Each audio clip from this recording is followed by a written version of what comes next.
Assalamualaikum warahmatullahi wabarakatuh. Perkenalkan, saya Surya Danang Aryadi, mahasiswa UIN Antasari Banjarmasin. Pada kesempatan kali ini kita bersama-sama akan belajar mengenai sejarah Islam Indonesia, yang mana kita akan belajar mengenai teori-teori masuknya Islam di Indonesia, bagaimana penyebaran Islam di Indonesia, dan siapa-siapa yang menyebarkan Islam di Indonesia, dan banyak lagi. Untuk mempersingkat waktu, pertama-tama marilah kita bersama-sama membaca basmalah. Bismillahirrahmanirrahim. Dan untuk materi yang pertama yaitu teori-teori masuknya Islam di Indonesia. Teori masuknya Islam di Indonesia ini terdapat 5 teori yang terkenal yang dibawakan oleh para tokoh-tokoh sejarawan. Yang pertama yaitu ada teori Arab atau teori Mekah, teori Persia, teori Gujarat, teori Cina, dan teori Turki. Untuk teori Arab ini dikemukakan oleh para tokoh sejarawan yang bernama Sir Thomas. Beliau berpendapat bahwa Islam masuk ke Indonesia dibawa oleh para pedagang dari Arab yang menyebarkan agama Islam ketika mereka menguasai secara dominan perdagangan Barat dan Timur sejak abad ke-7 Masehi. Mereka menyebarkan agama Islam sambil berdagang, termasuk berdagang ke Indonesia. Teori ini diperkuat oleh sejumlah tokoh antara lain Krapf, Kaiser, Neyman, De Holder, J.C. Van Leer, Thomas W. Arnold, dan lain sebagainya. Adapun bukti-bukti sejarah yang mendukung adanya teori ini yaitu adanya pada abad ke-7 sampai 8 Masehi, Selat Malaka menjadi jalur yang sibuk bagi para pedagang muslim dalam perdagangan dagang mereka menuju negeri-negeri di Asia Tenggara termasuk di Indonesia.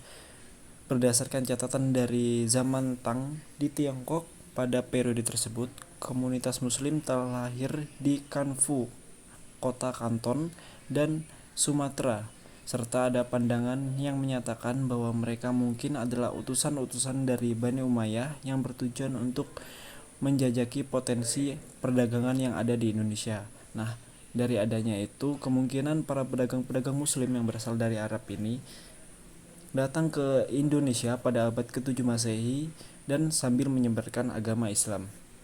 Kemudian ada teori yang kedua yaitu teori Persia. Teori Persia ini dikemukakan oleh salah satu tokoh sejarawan dari Indonesia yaitu Djajadiningrat. Beliau berpendapat bahwa Islam masuk ke Indonesia dibawa oleh para pedagang Persia pada abad ke-13 Masehi. Dan dasar teori ini adalah adanya kesamaan budaya dari Persia dengan budaya masyarakat Islam di Indonesia, seperti peringatan 10 Muharram atau Hari Asyura, dan meninggalnya Hasan Hussein yaitu cucu Nabi Muhammad SAW, yang merupakan sangat dijunjung tinggi oleh para pengikut aliran Syiah yang ada di Iran. Nah, dari adanya kesamaan tersebut, maka muncullah teori ini. Dan selain itu, di Sumatera Barat, peringatan tersebut disebut dengan upacara tabut, sedangkan di Pulau Jawa ditandai dengan pembuatan bubur suro. Kesamaan ajaran Sufi yang dianut oleh Syekh Siti Jenar dengan Sufi dari Iran yaitu Al-Halaj merupakan salah satu contoh bukti pendukung yang mendukung adanya teori ini. Kemudian teori yang ketiga yaitu teori Gujarat. Teori ini dipopulerkan oleh Pitchnabel pada tahun 1872 Masehi. Beliau menafsirkan catatan perjalanan Marco Polo pada abad ke-13 dan Ibnu Battuta pada abad ke-14. Teori tersebut menyatakan bahwa proses Islamisasi di Indonesia dimulai sekitar setengah abad sebelum kota Baghdad jatuh ke tangan Raja Mongol, Hulagu, pada tahun 1258 Masehi. Teori ini kemudian diperkuat oleh sejumlah sarjana Belanda seperti J.B. Monckew dalam bukunya yang berjudul Die Geschiedenis the Pest and Greece Vergelent Man. Pendapat Monckew ini mendukung argumen salah satu tokoh sejarawan yang bernama Syok dengan memberikan bukti berupa batu nisan Sultan Malik As-Saleh yang merupakan raja dari Samudra Pasai. Dalam batu nisan tersebut memiliki kemiripan dengan batu nisan lain yang ditemukan di makam Sultan Maulana Malik Ibrahim yang ada di Gresik. Jawa Timur yang memiliki bentuk serupa dengan batu nisan Umar Ibnu Al-Qaziruni yang ada di Cambai, Gujarat. Adapun tokoh lain yang memperkuat adanya teori ini yaitu Snook Horgrens yang menjelaskan beberapa poin, yaitu adanya hubungan perdagangan yang kuat antara Indonesia dan India sejak lama. Yang kedua yaitu proses islamisasi terjadinya nilai-nilai pernikahan dan penaklukan. Kemudian yang ketiga, menemukan prasasti tertua tentang Islam di Sumatera yang menunjukkan bahwa Sumatera dan Gujarat memiliki hubungan perdagangan yang kuat. Dan teori yang keempat yaitu teori Cina. Teori ini dikemukakan oleh tokoh sejarawan yang berasal dari Indonesia juga yang bernama Slamet Muljana. Beliau menyatakan bahwa Islam datang ke Indonesia khususnya di bagian Jawa dan Sumatera, yang mana para pedagang tersebut berasal dari perantau Cina. Menurut teori ini, orang Cina telah berhubungan dengan masyarakat Indonesia jauh sebelum Islam dikenal di Indonesia. Adapun dukungan dari teori ini yaitu dari keberadaan komunitas Islam yang besar di Guangdong, Cina pada abad ke-9 Masehi. Hal ini membuat sebagian orang percaya bahwa kemungkinan Islam masuk ke Nusantara tidak bisa diabaikan, yang mana kemungkinan Islam tersebut datang dari negara Cina. Teori ini didasarkan pada pandangan bahwa Islam melewati Cina dan menyebar ke Indonesia melalui pedagang Cina yang dikenal sebagai pelaku perdagangan yang sangat mobile. Bukti lain yang mendukung adanya teori ini adalah adanya imigrasi Tionghoa Muslim ke Jawa dan munculnya beberapa keturunan Tionghoa seperti Kerajaan Demak yang dikepalai oleh Raden Peta yang memiliki latar belakang keturunan Tionghoa. Dan teori terakhir yaitu teori Turki. Teori Turki yang pertama kali diusulkan oleh tokoh sejarawan yang bernama Martin van Briesensen yang dikutip oleh Marvinus Hapsa. Beliau menyatakan bahwa selain orang Arab dan Tionghoa, orang Kurdi dari Turki juga berperan dalam penyebaran Islam di Indonesia. Teori ini mendapat dukungan dari beberapa data, antara lain adanya data mengenai ulama Kurdi yang memiliki keberadaan yang signifikan di Indonesia dan berperan dalam pendidikan Islam, di mana ada juga buku-buku yang ditulis oleh beliau menjadi sumber pengaruh yang luas di Indonesia. Sebagai contoh bukunya yaitu Tanwil Al-Qurb karya Muhammad Amin Al-Qurd yang digunakan di kalangan sekte atau aliran Naqsbandi di Indonesia. Yang kedua yaitu adanya tradisi Barzanji yang populer di Indonesia diumumkan dengan keras pada tanggal 12 Rabiul Awal saat akikah dan dalam berbagai tradisi lainnya. Menurut tokoh sejarawan yang bernama Rushen, Barzanji adalah nama klan yang kuat di Kurdistan yang terkait dengan tarekat Syekh. Nah, setelah Islam dikenal oleh masyarakat Nusantara, kemudian Islam menjadi salah satu agama mayoritas di Indonesia dan telah tersebar luas melalui berbagai jalur seperti jalur perdagangan, pernikahan, pendidikan, tasyawuf, politik, dan seni serta budaya.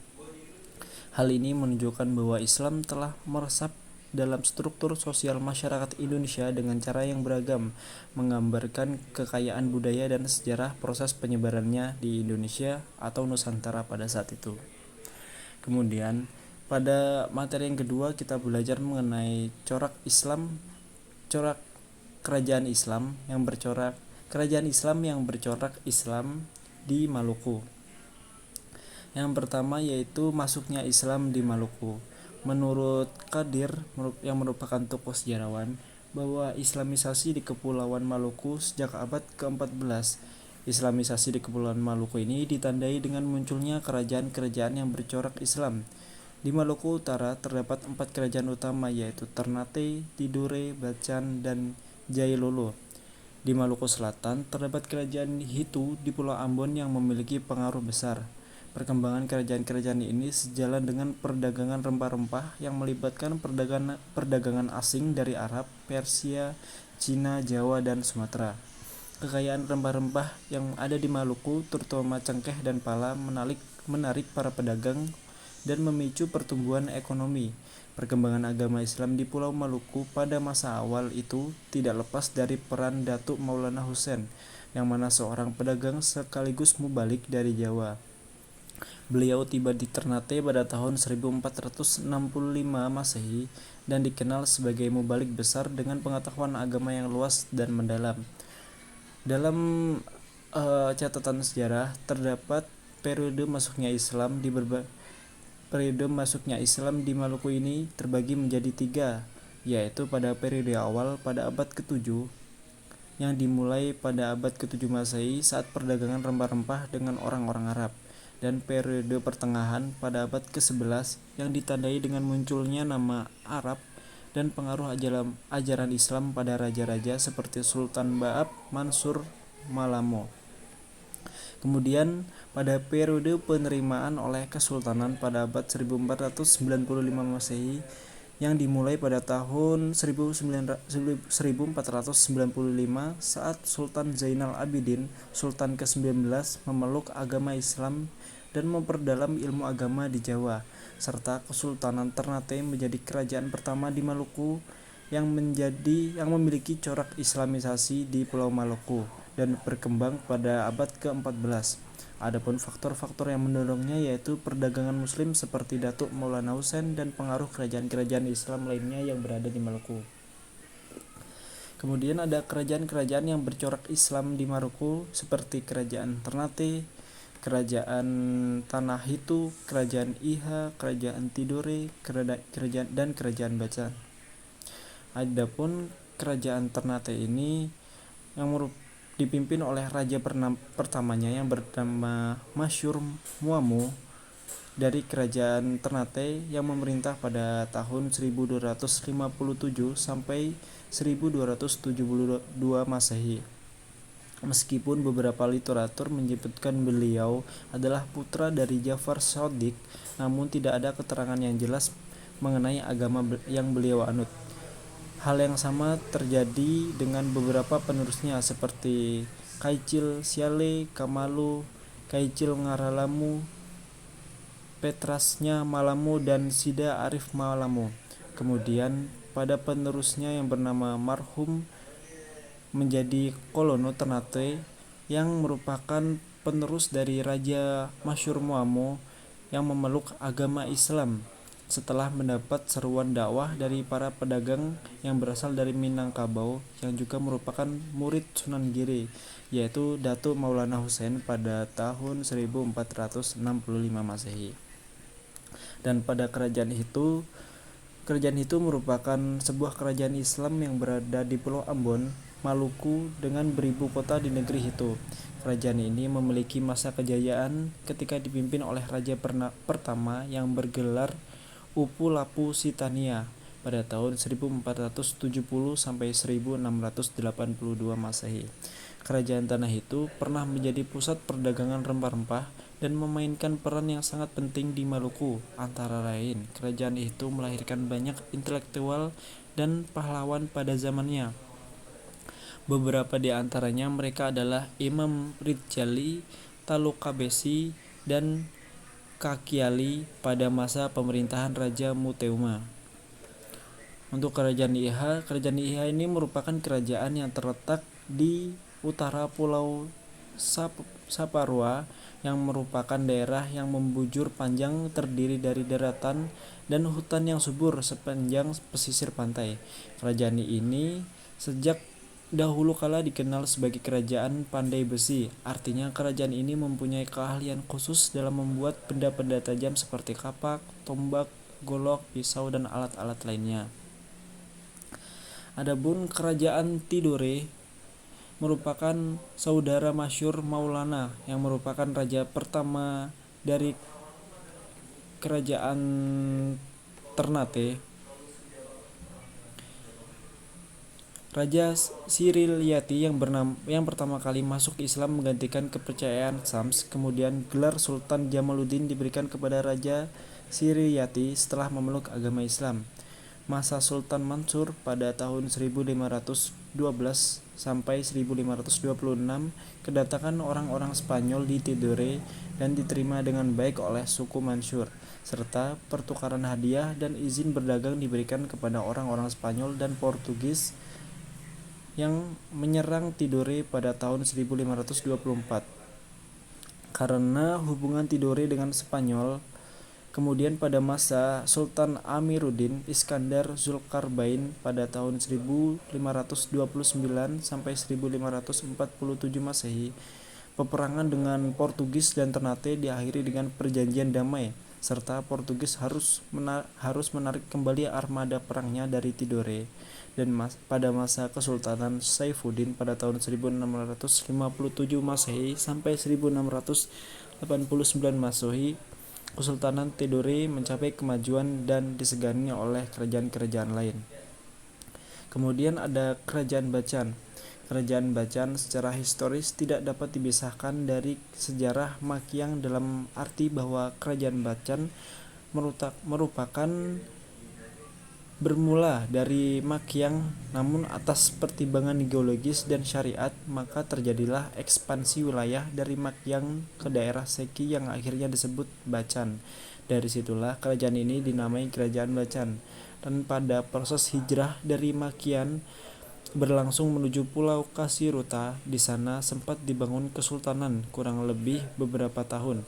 Kemudian berhijrah lagi ke Seki, dan proses hijrah dari Pulau Kasiruta ke Seki ini menjadi momentum awal penyebutan Bacan dalam sejarah Kesultanan Bacan.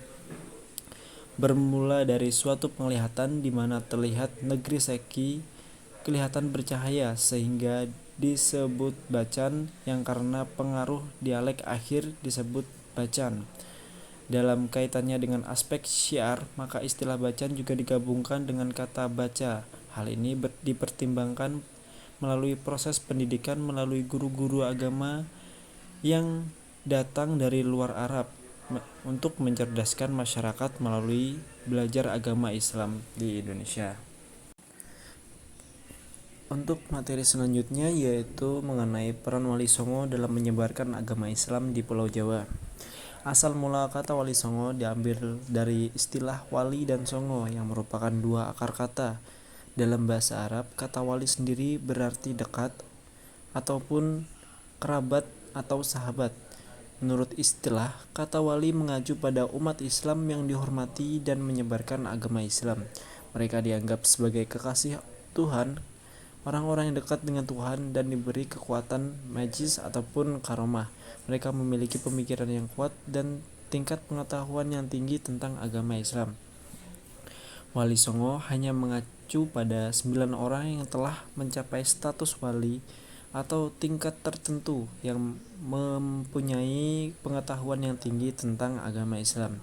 Wali Songo meskipun tidak ada hubungan darah di antara kesembilan wali tersebut, namun mereka sangat erat hubungannya satu sama lain antara ikatan guru dan murid. Namun ada juga beberapa wali yang merupakan yang ada keturunan darah seperti ayah dengan anak. Pemahaman orang-orang di sekitar mengenai Wali Songo menunjukkan beliau merupakan sosok yang berpengaruh besar baik di Jawa maupun ajaran agama Islam di sekitar tanah Jawa. Wali Songo cukup terkenal di Nusantara sehingga kental dan mempunyai historis religi dan membuat makam-makam para wali tersebut jadikan tempat ziarah yang eksis hingga masa kini.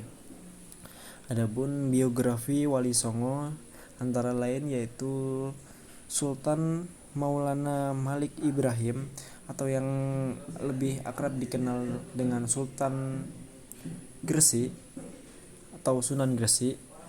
Beliau bermukim di Gresik untuk menyiarkan agama Islam hingga akhir hayatnya pada tanggal 12 Rabiul Awal 822 Hijriah bertepatan dengan 8 April 1419 Masehi. Beliau dimakamkan di Desa Gapura, Kota Gresik.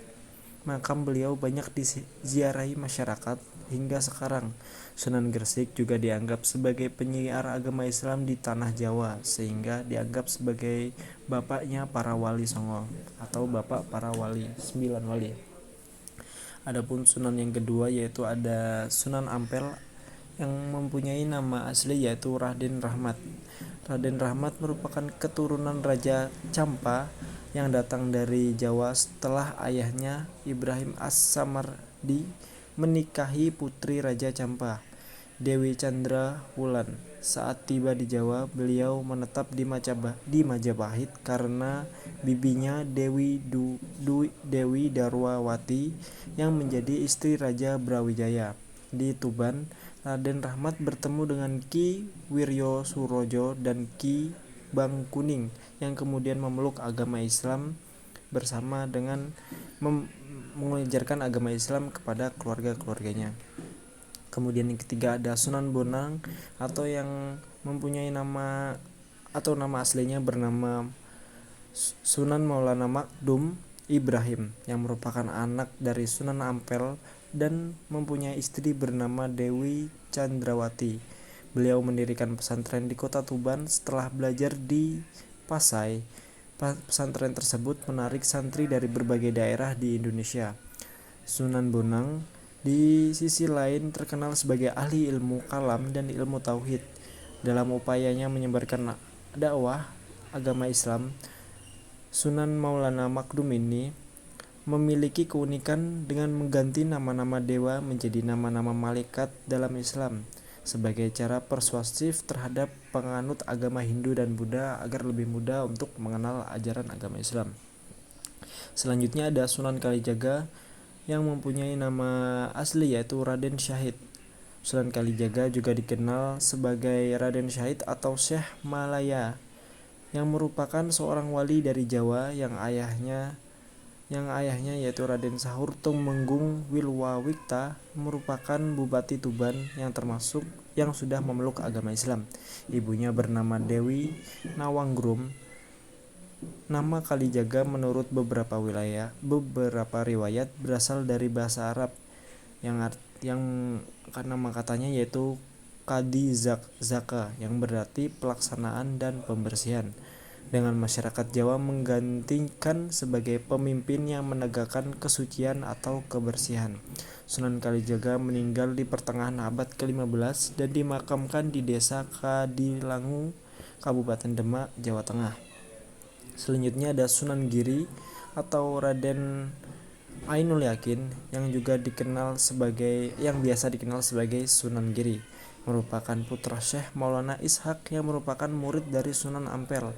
Sunan Giri adalah saudara ipar Raden Fatah karena mereka menikahi saudara perempuan yang saat kecil Raden Ainul Yakin atau Sunan Giri ini diasuh oleh Nyai Gede Malako atau Nyai Ageng Tandes yang merupakan seorang wanita yang kaya raya, dan pada saat dewasa beliau belajar di pesantren Ampel Denta yang dimiliki oleh Sunan Ampel di Surabaya, di mana ia berteman baik dengan putra Sunan Ampel yaitu Maulana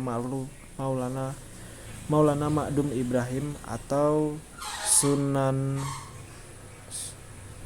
salah satu wali Songo.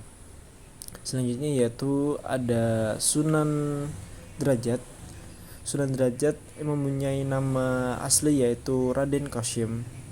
Dikenal sebagai Sunan Derajat karena beliau aktif berdakwah di daerah Derajat, Kecamatan Pacitan, Lamongan.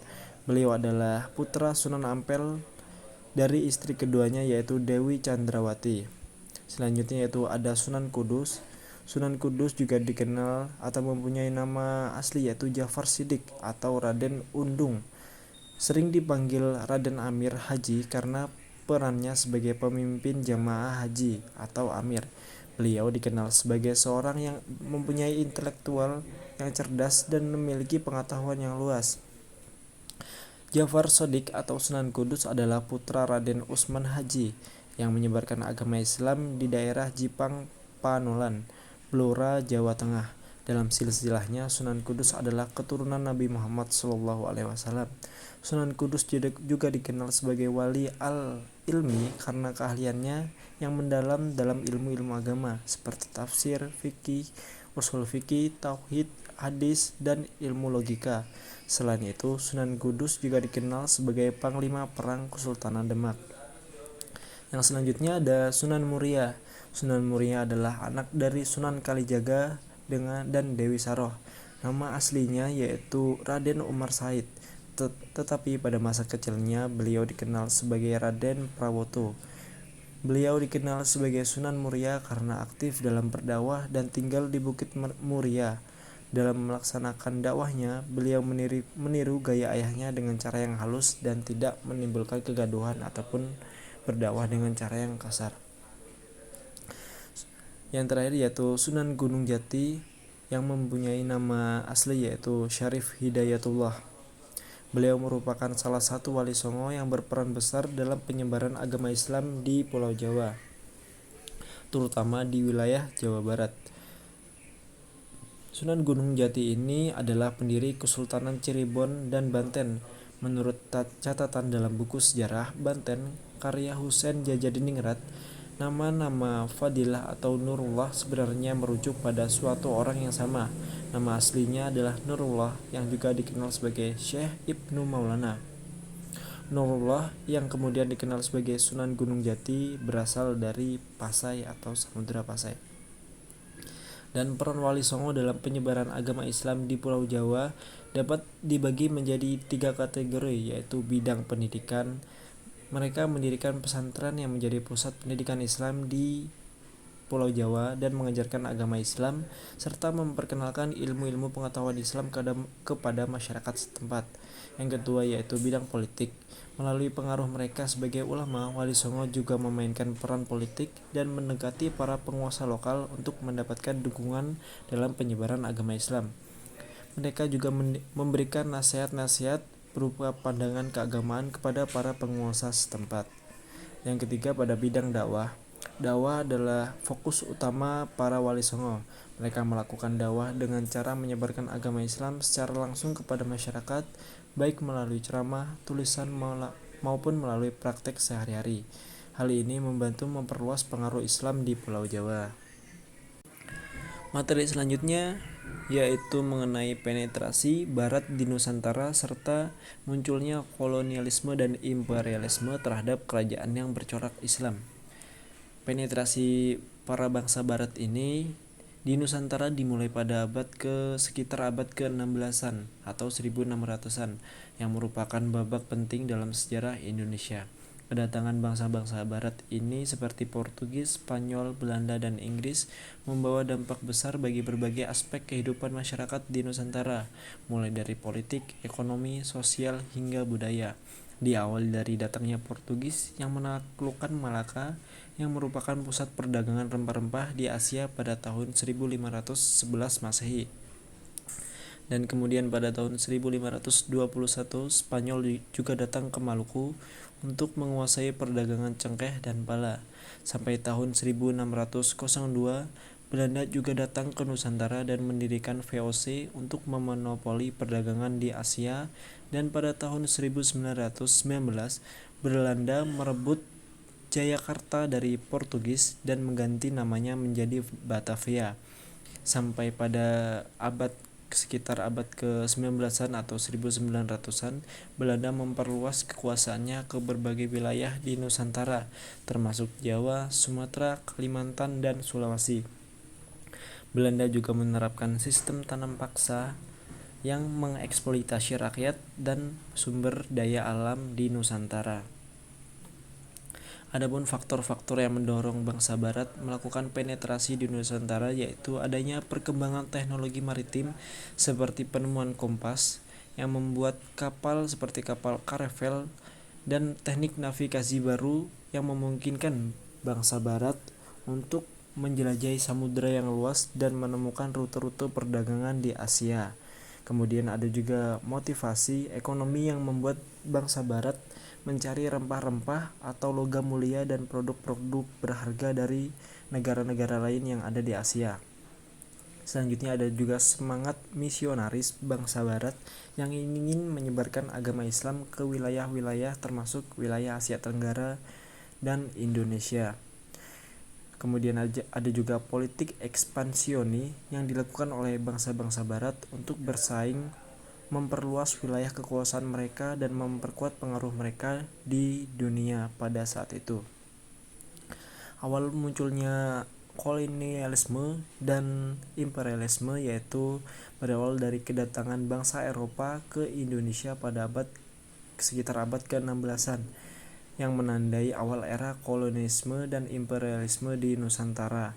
Kerajaan-kerajaan Islam yang berjaya pada masa itu juga tak luput dari pengaruh dan dominasi kekuatan asing ini. Faktor yang melatar belakanginya yaitu lemahnya kekuatan militer dari kerajaan Islam yang ada, dan rata-rata masih memiliki kekuatan militer yang tradisional dan hidup yang tertinggal dibandingkan dengan keadaan teknologi di barat yang sudah lebih maju. Kerajaan-kerajaan Islam di Nusantara sering terlibat dalam perselisihan dan persaingan di antara mereka, yang mana hal ini melemahkan persatuan dan membuka peluang bagi intervensi pihak luar seperti negara-negara barat tadi, yang merupakan para penjajah yang datang ke Indonesia untuk menjajah sumber daya yang ada di Indonesia. Dampak dari adanya penetrasi bangsa barat di Nusantara yaitu dampak politiknya seperti berakhirnya era-era kerajaan tradisional di Nusantara dan berdirinya pemerintahan kolonial. Ya, ada juga penerapan sistem hukum dan pemerintahan baru yang berbeda dari sistem tradisional atau sistem kerajaan, dan munculnya perlawanan-perlawanan dari masyarakat setempat yang daerahnya dijajah oleh para bangsa-bangsa barat ini. Kemudian pada dampak ekonominya yaitu adanya pergeseran ekonomi dari agraris ke perdagangan maritim. Ada juga eksploitasi sumber daya alam Nusantara oleh para penjajah, terjadinya monopoli perdagangan oleh VOC yang didirikan oleh Belanda, dan timbulnya kemiskinan serta kesengsaraan bagi rakyat. Adapun dampak sosial budayanya yaitu masuknya budaya barat di berbagai aspek kehidupan masyarakat, adanya perubahan sistem pendidikan dan nilai-nilai sosial, terjadinya asimilasi dan akulturasi budaya, dan munculnya gerakan-gerakan pembaruan Islam. Adapun materi selanjutnya mengenai kerajaan-kerajaan yang bercorak Islam yang terdapat reaksi kerajaan-kerajaan yang bercorak Islam terhadap kedatangan bangsa barat di Nusantara.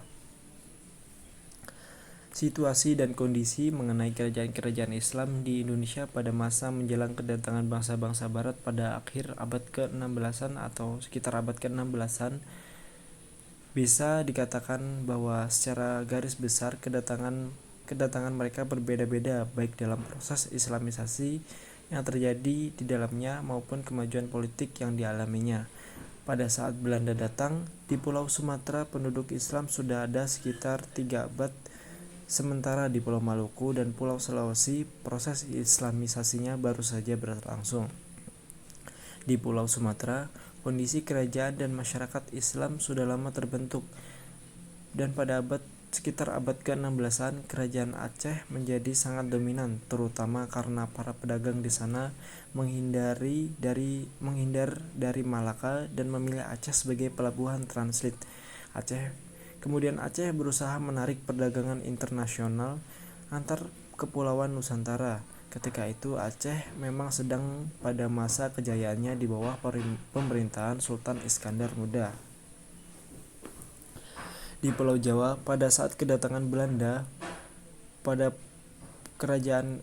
pusat kerajaan-kerajaan Islam sudah pindah dari pesisir ke pedalaman, yaitu seperti kerajaan Demak ke Pajang kemudian ke Mataram pada tahun 1619. Seluruh wilayah timur sudah berada di wilayah kekuasaan Mataram yang ketika itu di bawah penguasa Sultan Agung. Pada masa pemerintahan Sultan Agung inilah kontak-kontak bersenjata antara kerajaan Mataram dengan VOC mulai terjadi. Meskipun ekspansi Mataram telah menghancurkan kota-kota pesisir dan mengakibatkan perdagangan setengahnya menjadi lumpuh, namun sebagai penghasil utama dan pengekspor beras, posisi Mataram yang merupakan jaringan perdagangan di Nusantara masih sangat berpengaruh. Dan di Pulau Sulawesi, pada akhir abad ke-16-an atau sekitar abad ke-16-an, pelabuhan Makassar sangat berkembang pesat. Hal ini dikarenakan memang strategis, yang mana tempat tersebut sangat strategis untuk persinggahan ke Maluku, Filipina, Cina, dan kepulauan yang lainnya. Sementara itu Maluku dan Banda, Seram dan Ambon sebagai pangkal atau ujung perdagangan rempah-rempah menjadi sasaran pendatang barat yang ingin menguasai dengan politik monopolinya. Ternate dan Tidore terus dan berhasil mengelakkan dominasi dari Portugis dan Spanyol, namun mereka mendapat ancaman dari Belanda yang akan datang mengeksploitasi wilayah mereka. Kemudian di Kalimantan Selatan juga terjadi reaksi perlawanan terhadap kedatangan Belanda yang ingin berkuasa atau menjajah wilayah Kalimantan, sehingga terjadi peperangan melawan tentara Belanda yang dikenal dengan sebutan Perang Banjar Barito yang dipimpin oleh Pangeran Antasari dan keturunannya pada tahun 1859 sampai 1905. Adapun reaksi-reaksi kerajaan yang bercorak Islam terhadap kedatangan bangsa Barat di Nusantara bisa dikatakan beragam, tergantung pada konteks sejarah dan kepentingan politik dari masing-masing kerajaan tersebut. Secara umum, ada beberapa pola reaksi yang dapat diamati, seperti penolakan dan perlawanan. Beberapa kerajaan Islam menolak dan bahkan melawan kedatangan bangsa-bangsa Barat ini, melihat sebagian ancaman terhadap kedaulatan dan agama mereka. Contohnya perlawanan yang melawan penjajah Portugis di Malaka. Ada juga kerajaan-kerajaan yang melakukan kolaborasi atau aliansi. Di sisi lain ada juga kerajaan Islam yang melakukan kerjasama dan bersekutu dengan bangsa Barat, terutama jika hal tersebut dianggap menguntungkan secara politik atau ekonomi. Contohnya seperti kerajaan-kerajaan di Pulau Maluku yang menjalin hubungan dagang dengan Belanda. Ada juga kerajaan yang melakukan adaptasi dan penyesuaian, yang lebih cenderung untuk beradaptasi dengan kedatangan bangsa Barat, mungkin dengan memperbarui sistem politik dan ekonomi mereka untuk menghadapi perubahan zaman. Hal ini bisa termasuk seperti mengizinkan perdagangan dengan bangsa Barat atau bahkan menerima agama Kristen yang disampaikan oleh agama Barat atau para pedagang penjajah dari Barat. Jadi reaksi kerajaan-kerajaan Islam terhadap kedatangan bangsa Barat di Nusantara bisa sangat bervariasi dan dipengaruhi oleh faktor-faktor politik, ekonomi, dan agama di setiap kerajaan-kerajaan tersebut.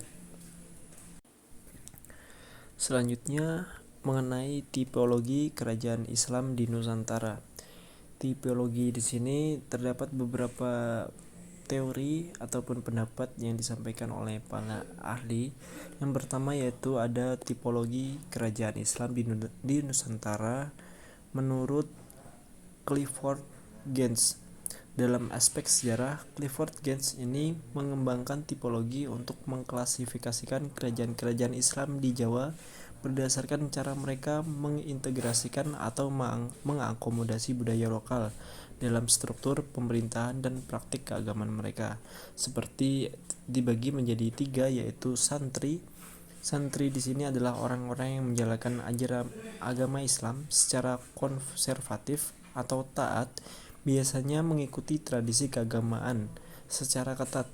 Mereka seringkali terlihat dalam pendidikan agama di pesantren dan penerapan ajaran Islam dalam kehidupan sehari-hari dengan tegas ataupun sangat menjaga keislaman mereka. Yang kedua yaitu ada abangan. Abangan adalah orang-orang yang memiliki pengaruh Islam dalam kehidupan mereka, namun juga mempertahankan tradisi Hindu-Buddha atau animisme. Mereka mungkin mengikuti beberapa praktik agama Islam, tapi juga mempertahankan kepercayaan atau tradisi lokal mereka yang dibawa oleh nenek moyang mereka. Ada juga priai. Priai adalah golongan yang terkait dengan kekuasaan dan elit Jawa. Mereka biasanya terdidik dalam tradisi Jawa atau seringkali menganut agama Islam, namun dalam penekanan pada aspek budaya Jawa. Mereka memiliki peran penting dalam pemerintahan dan kehidupan politik di Pulau Jawa.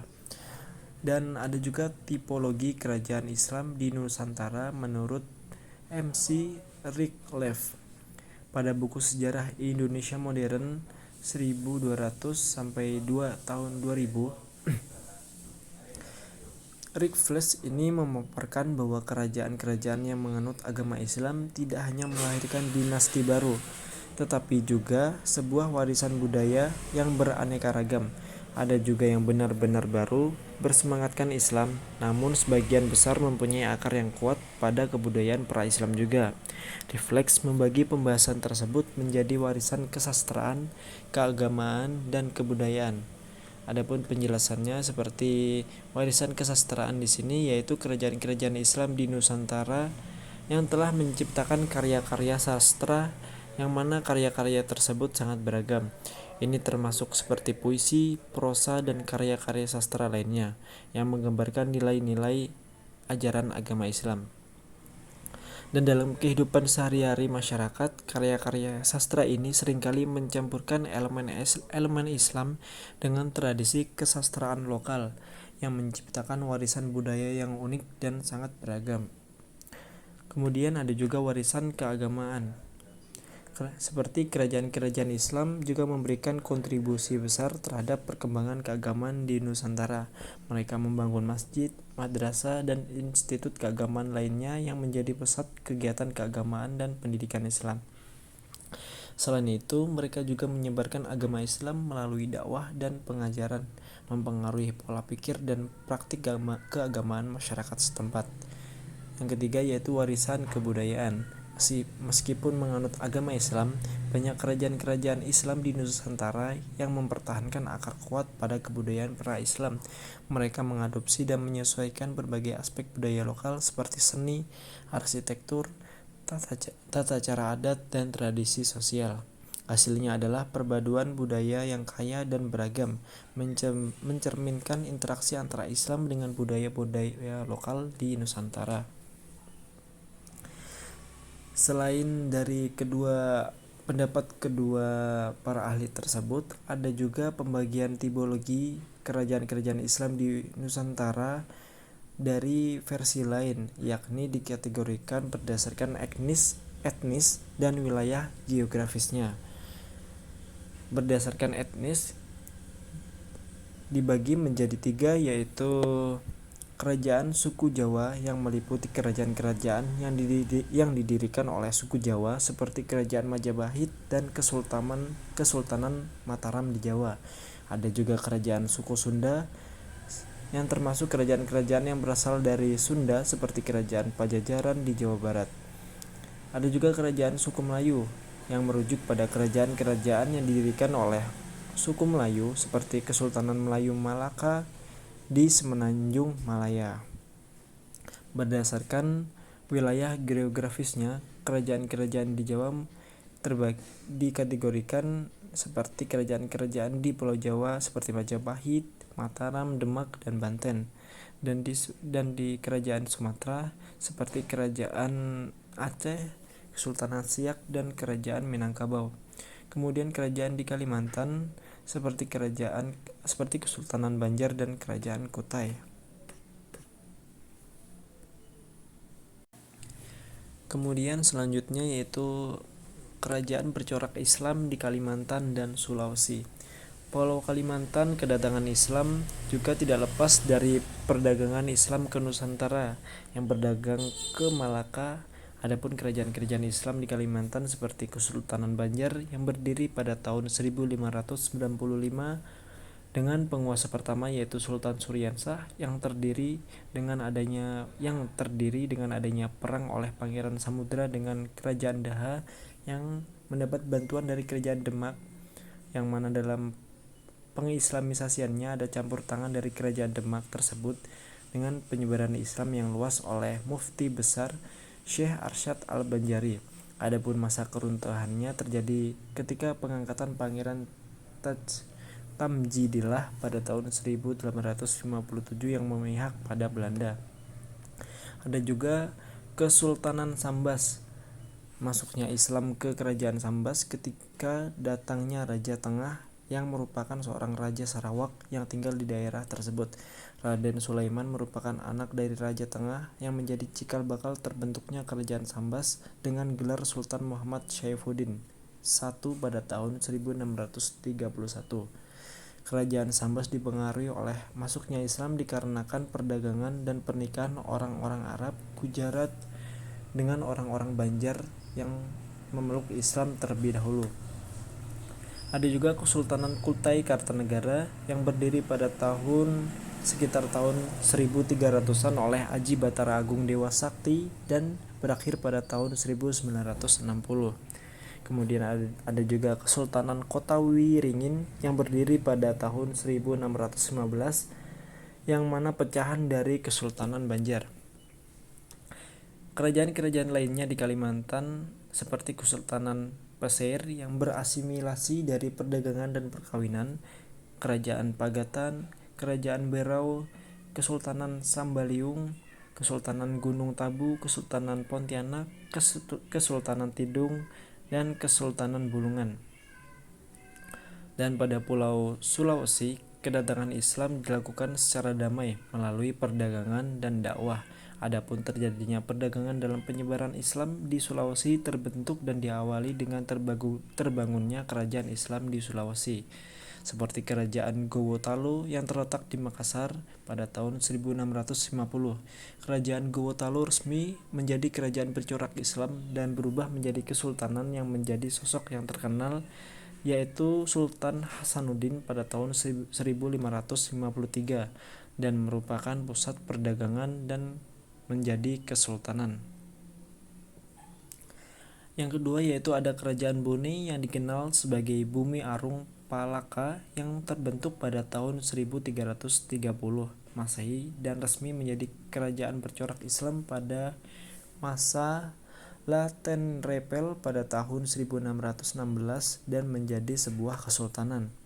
Yang ketiga yaitu ada Kerajaan Wajo yang merupakan kerajaan Bugis yang berdiri pada tahun 1399 yang mana islamisasi Kerajaan Wajo dihasilkan oleh takluknya Kerajaan Gowotalo melalui peperangan serta kerajaan Islam lainnya seperti Kesultanan Buton dan Sopeng.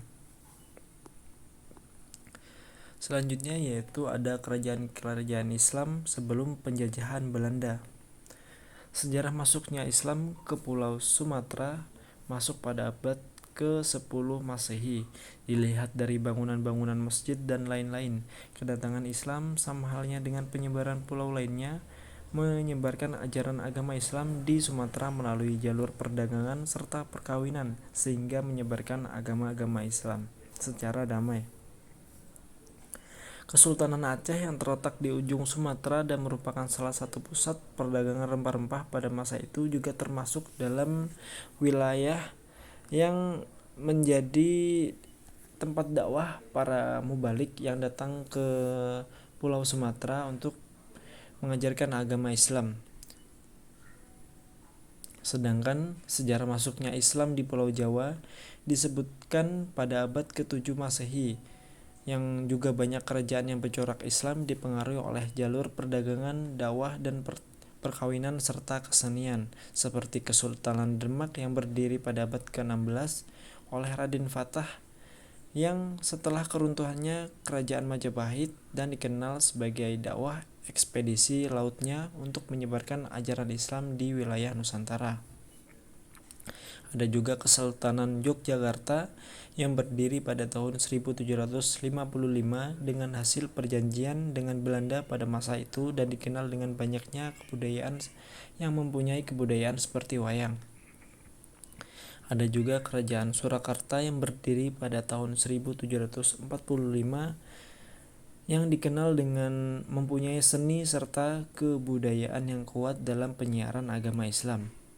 Ada juga Kesultanan Mataram yang berdiri pada sekitar abad ke-18 Masehi. Islam merupakan salah satu kerajaan. Kesultanan Mataram ini merupakan salah satu kerajaan Islam terbesar di Pulau Jawa. Materi selanjutnya tentang munculnya aliran tasyawuf di dunia Islam. Perkembangan tasyawuf memiliki beberapa fase, yaitu pada abad pertama dan kedua Hijriah dikenal dengan fase ekatisme atau zuhud. Tasawuf dimulai dari masa sahabat dengan mencontoh perilaku Rasulullah SAW yang serba sederhana dan beberapa sahabat yang tergolong sufi menjadi guru pada abad pertama dan sahabat yang tertarik dengan sufi seperti Abu Bakar, Umar, Utsman, dan Ali. Selanjutnya pada masa setelah para sahabat masuk masa tabi'in, adapun tokoh ulama sufi seperti Hasan al-Basri, Sufyan bin Sa'id at-Tausri, dan Daud at-Tail dan lain-lain. Pada masa pertama, zuhud diartikan sebagai sangat sederhana, yang mana melepaskan kehidupan dunia dan memfokuskan pada pelaksanaan ibadah mereka. Sedangkan pada abad ketiga tasyawuf mulai dikenal dan dipahami oleh para sufi dengan ilmu akhlak keagamaan yang mendorong berkembangnya ilmu psikologis dan ilmu kejiwaan. Adapun pembahasannya mengenai ilmu dan konsep tersebut ditulis pada Risalah Al-Qusyairiyah dan Al-Ma'arif Al-Ma'arif. Kemudian pada abad ketiga dan keempat Hijriah, ilmu tasyawuf mulai berkembang. Pada masa ini, ilmu tasawuf dicoba untuk diterjemahkan lebih mendalam, yang mana arti tasyawuf yang mana mulai berfokus pada jiwa dan perilaku dan sehingga menjadi ilmu moral, ilmu akhlak, dan salah satu sejarah berkembangnya tasawuf dari aliran yang dianggap menyimpang yaitu Al-Halaj yang mengenai hulul. Pada masa keempat Hijriah, ilmu tasawuf semakin berkembang dan usaha maksimal oleh para ulama tasawuf sampai berupaya menyebarkan dan mengembangkan di luar kota Baghdad. Adapun tokoh-tokoh terkenal seperti Al-Junaidi, Sahri Al-Qati, dan Al-Qaras. Pada masa ini, ilmu tasawuf mengalami kemunduran yang diajarkan oleh ulama-ulama yang menyimpang dari syariat sehingga menjadi bentuk tarekat saja. Kemudian pada abad ke-5 Hijriah, pada masa ini muncul mazhab Syiah Imamiyah yang bertujuan untuk mengembalikan kekuasaan atau keturunan Ali bin Abi Thalib. Tarekat ilmu tasyawuf Imam Al-Ghazali menentang yang dianggap tidak sesuai dengan Al-Quran dan Sunnah. Beliau berupaya mengembalikan ilmu tasawuf seperti semula, yaitu zuhud yang merupakan hidup sederhana. Pada masa ini juga muncul Imam Ghazali serta para tokoh ulama sufi mulai berkembang dan memperluas wilayah dakwahnya ke pelosok dunia, dan ada juga ulama yang berpendapat dan menggabungkan antara hakikat dan filsafat. Kemudian pada abad ke-6, ke-7, dan ke-8 Hijriah, perkembangan ilmu tasyawuf pada masa ini dipelopori atau dipengaruhi oleh ulama Syihabuddin Abul Futuh, dan pada abad ke-19 dan seterusnya ajaran tasyawuf mulai mengalami kemunduran dikarenakan faktor banyaknya aliran yang menyimpang dan hilangnya kepercayaan masyarakat pada serta pengaruh oleh penjajahan bangsa Eropa yang membawa agama Nasrani. Adapun faktor-faktor yang mendorong munculnya tasyawuf di dunia Islam ada dua faktor, yaitu faktor internal dan faktor eksternal. Faktor eksternalnya yaitu paham Kristen yang hidup menjauhi dunia dan mengasingkan diri dari kebiara atau kehidupan duniawi. Dan ada juga pengaruh dari filsafat yang berpendapat bahwa roh manusia itu bersifat kekal dan menganggap bahwa kesenangan roh manusia yaitu meninggalkan kehidupan materi atau duniawi.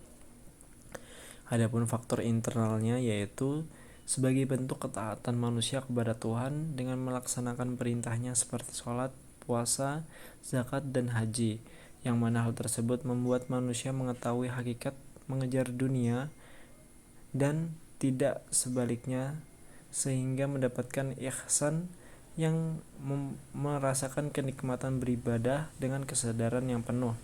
Adapun tokoh yang terkenal dalam sejarah ilmu tasyawuf seperti Ibnu Athaillah As-Sakandari, Junaidi Al-Baghdadi, Abdul Ghorir, dan yang lain-lain. Pengaruh tasyawuf terhadap perkembangan Islam di Nusantara. Perubahan masyarakat Nusantara terhadap setelah mengenal ajaran agama Islam diiringi dengan masa perdagangan bangsa Arab di wilayah kota pesisir yang menjadi pusat perdagangan. Adapun perubahan yang terjadi di masyarakat dikarenakan probabilitas yang mana instan keimanan Islam, maka masa sebelumnya datang Islam dipengaruhi oleh budaya lokal yang menyembah kepada arwah nenek moyang.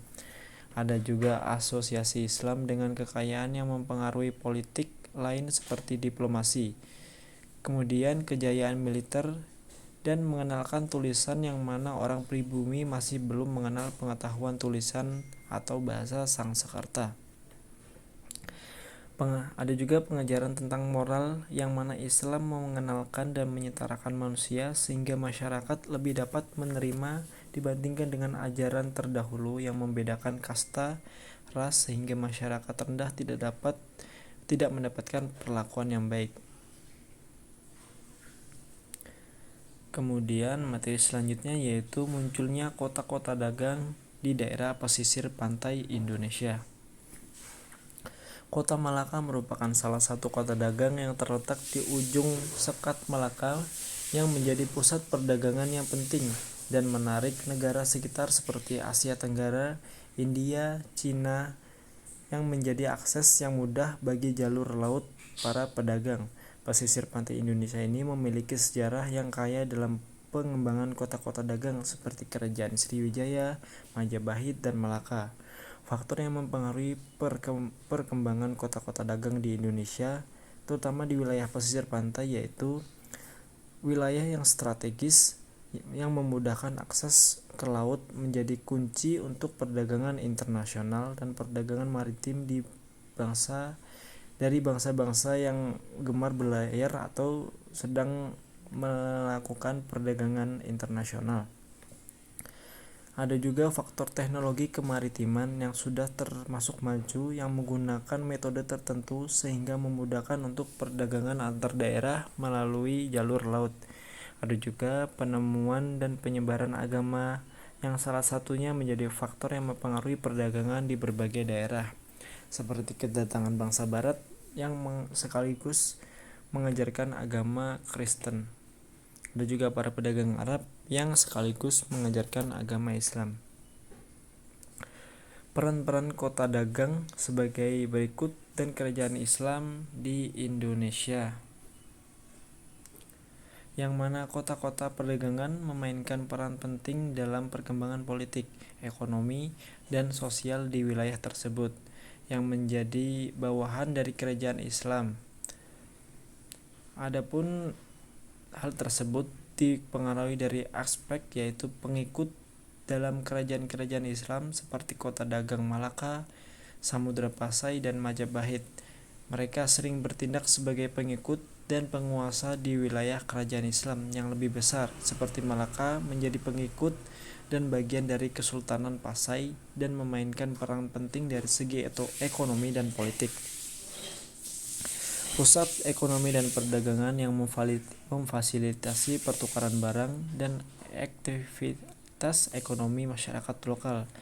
Ada juga penerapan hukum dan kebijaksanaan sebagai bagian dari kekuasaan Islam. Maka kota dagang bertanggung jawab menerapkan hukum dan kebijakan dengan ajaran agama Islam yang merupakan termasuk penjajakan serta pidana dan lain-lain. Adapun kota-kota dagang dari kerajaan yang bercorak Islam seperti kota Demak, kota Cirebon, kota Banten, Kudus, dan Pekalongan. Materi selanjutnya mengenai kondisi Jazirah Arab ditinjau dari aspek religi, geografis dan ekonomi, dan sosial budaya serta pemerintahan. Yang pertama yaitu kondisi Jazirah Arab dari aspek religi. Sebelum datangnya Islam di Jazirah Arab memiliki berbagai agama termasuk Yahudi dan Kristen. Pada masa jahiliyah, mayoritas masyarakat menyembah berhala dan menjadi pusat keagamaan yang mana Ka'bah menjadi pusatnya dianggap sebagai tempat suci dan tidak ada permusuhan. Makkah menjadi pusat jalur perdagangan dari Yaman ke Suriah dan dari Abyina ke Irak, yang mana jalur tersebut termasuk aman dan dikuasai dan diatur oleh suku-suku sekitar. Sebelum kedatangan Islam, bangsa Arab memang memiliki keyakinan pada Tuhan Yang Maha Esa, yang mirip dengan ajaran yang dibawa oleh Nabi Ibrahim dan Nabi Ismail. Al-Quran juga menyebutkan bahwa Nabi Ibrahim membawa ajaran yang lurus, yang dikenal sebagai agama Hanif.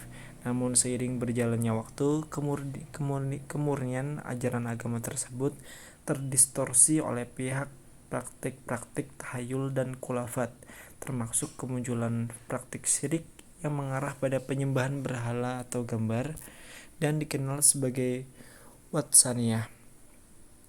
Suku-suku Arab seperti Khuza dan Quraisy memiliki praktik menyembah berhala. Mereka menyembah berhala yang bernama Naira dan Isaf, serta patung Manat yang terletak di ujung pantai.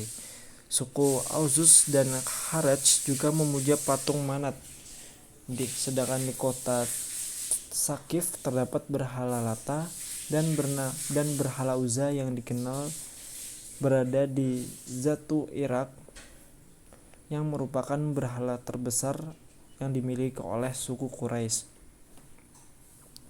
Dalam masyarakat Arab pra-Islam, istilah Allah memiliki berbagai arti, termasuk sebagai pencipta, pemberi hujan, kehidupan bagi bumi, objek sumpah, objek pemujaan, dewa Ka'bah, dan sebagai dewa yang disembah melalui perantara dewa lainnya. Meskipun terdapat elemen-elemen monoistik dalam kepercayaan ini, dalam kehidupan sosial masyarakat Arab pra-Islam, konsep tauhid tidak terlalu tercermin dengan jelas. Kepercayaan pada Allah di masa masyarakat pra-Islam dapat dibagi kepada monoteisme dan politeisme.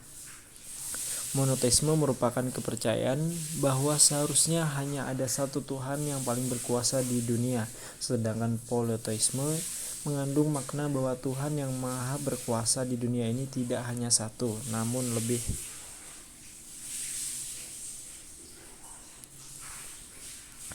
Yang kedua yaitu ada kondisi Jazirah Arab dari aspek geografis.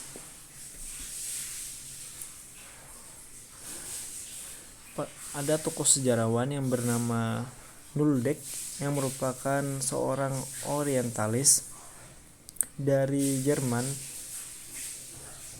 Menurutnya sebagian besar wilayah Arab terdiri dari gurun pasir. Tetapi menurut Hashim Atiyah, kata Arab berasal dari kata abar yang artinya rahlah atau kembara, sebab bangsa Arab adalah bangsa yang suka berpindah-pindah atau nomaden. Dari segi geografis, sebenarnya Arab bukanlah sebuah kepulauan, sebab dari 4 penjuru perbatasan masih ada satu yang tidak berbatasan dengan laut, yaitu di sebelah utara Jazirah Arab, yang berbatasan dengan gurun Iran dan gurun Syria. Jazirah Arab tersendiri terletak di sebelah barat daya Asia, terbagi menjadi 2 bagian, yaitu tengah dan bagian tepi.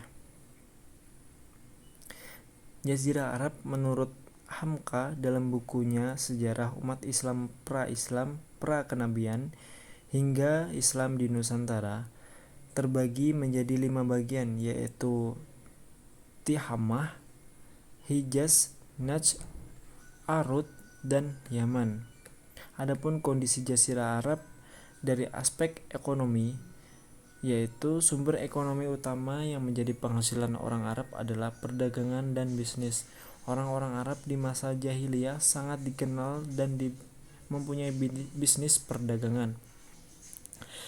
Mereka melakukan perjalanan bisnis ke Yaman pada musim dingin dan ke Syam pada musim panas. Perekonomian bangsa Arab di negeri Yaman, yang merupakan negeri yang subur, khususnya di sekitar bendungan Marib, di mana pertanian maju secara pesat dan menakjubkan.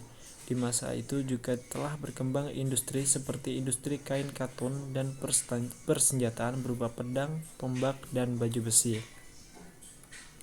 Dalam hal kerajinan dan industri, Arab sangat terampil dalam bidang ini.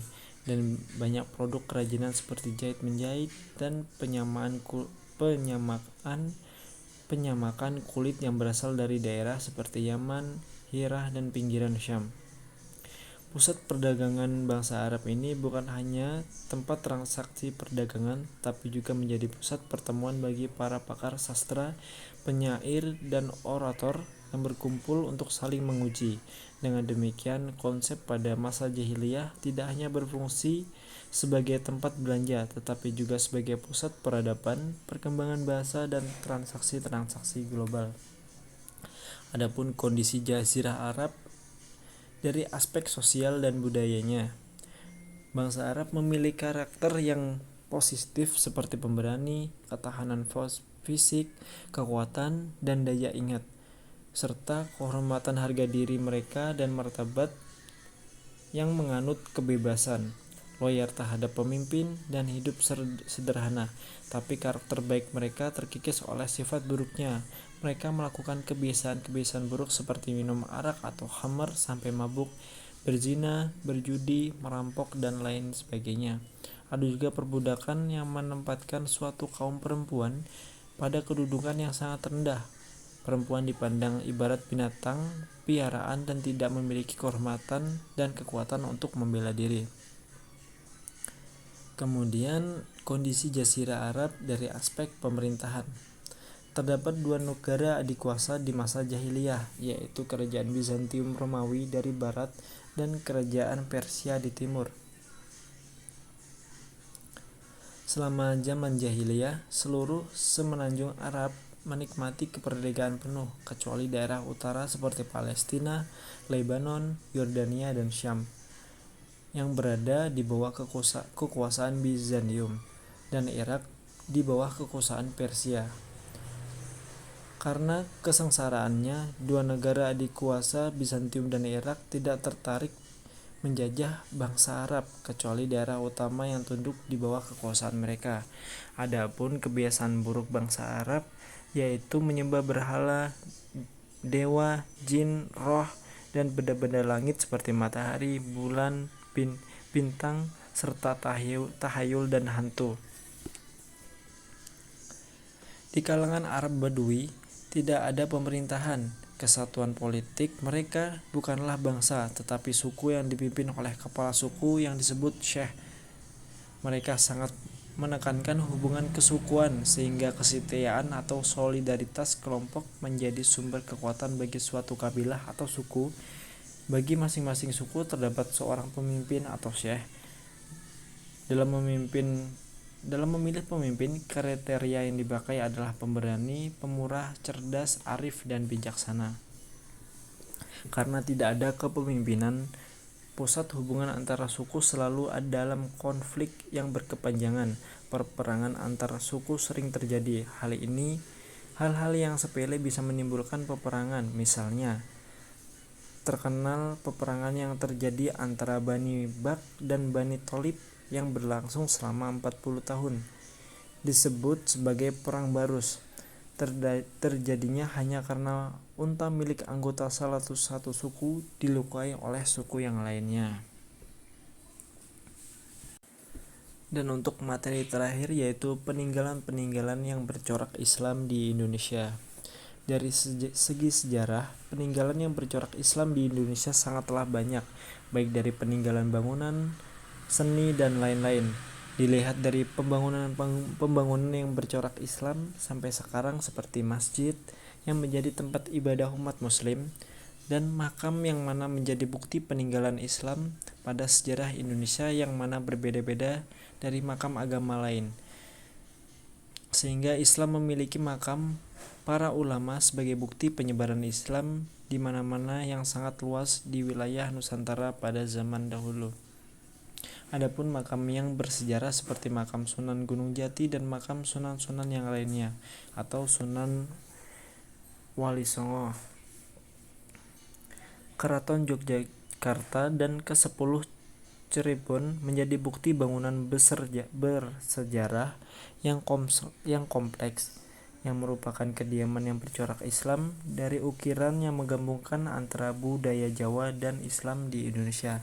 Sedangkan dari segi kesenian dan kaligrafi, yaitu tulisan indah dari Arab sebagai bukti peninggalan ajaran agama Islam yang berkembang pada masa lalu hingga masih terjaga hingga masa kini. Ada juga peninggalan tradisi Islam di Indonesia. Ada yang namanya sekaten atau tablik yang merupakan kegiatan keagamaan dari perayaan Maulid Nabi Muhammad SAW dan Hari Asyura yang menjadi kegiatan keagamaan sampai sekarang di beberapa daerah di Indonesia. Mungkin sampai sini saja penjelasan materi dari saya. Salah hilafnya mohon maaf, dan semoga penjelasan tadi dapat bermanfaat untuk kita semua. Saya akhiri, wassalamualaikum warahmatullahi wabarakatuh.